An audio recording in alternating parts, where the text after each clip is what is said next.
Hi, boys and girls. Do you know the song The Days of the Week?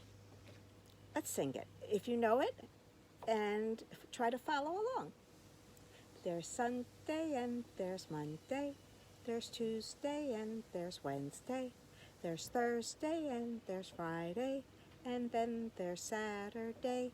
Days of the week. Days of the week. Days of the week.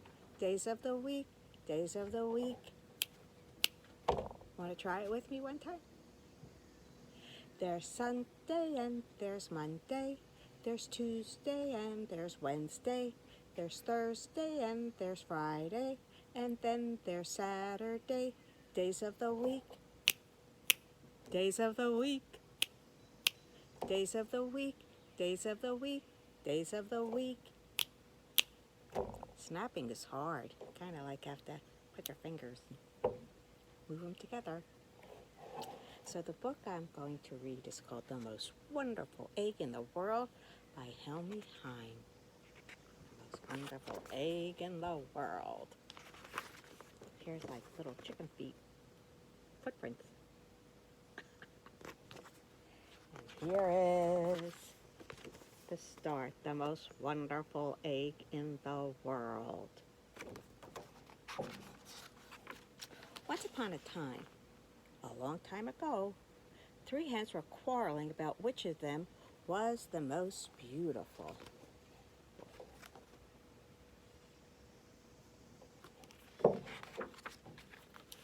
Dottie had the most beautiful feathers, and Stalky had the most beautiful legs.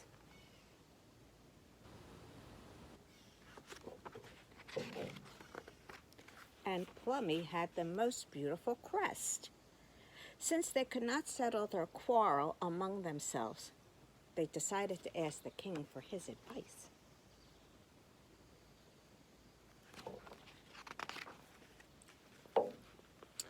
What you can do is more important than what you look like, said the king. Whichever one of you lays the most wonderful egg, I will make a princess.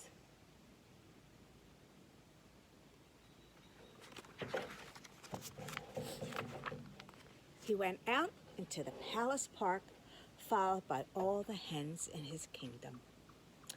Dottie preened her beautiful feathers before settling herself in the wet grass. It was not long before she cackled, stood up, and stepped aside.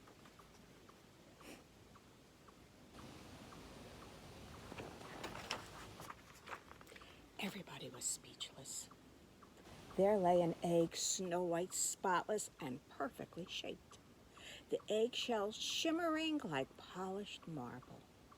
This is the most perfect egg I have ever seen, cried the king, and all the hens nodded.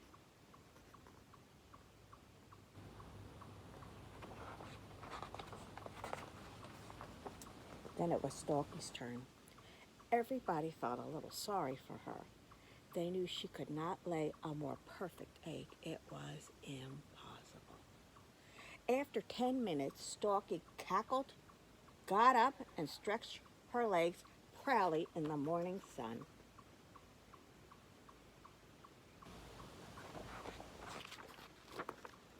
The king clapped his hands for joy. There lay an egg of such size and weight that even an ostrich would have been jealous. This is the biggest egg I've ever seen, cried the king, and all the hens nodded.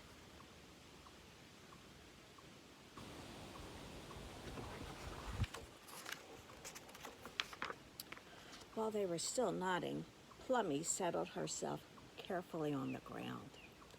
Everybody felt extremely sorry for her.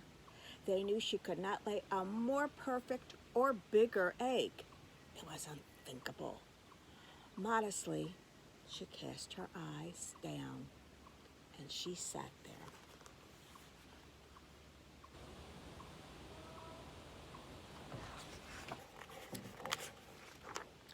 Then, with only a small cackle, she got up to reveal an egg that would be talked about for the next 100 years.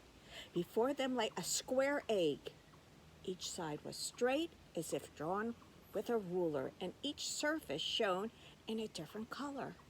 This is indeed the most fantastic egg I have ever seen, cried the king, and all the hens nodded.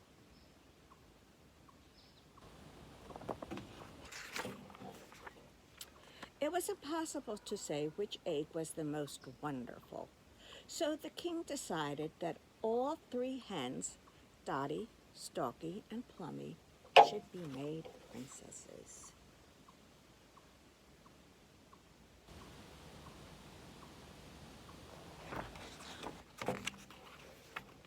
And from that day to this, they have been the best of friends and have happily gone on laying extraordinary eggs. And here's their footprint. You know, I think each of you are extraordinary. You're each different. You're each wonderful.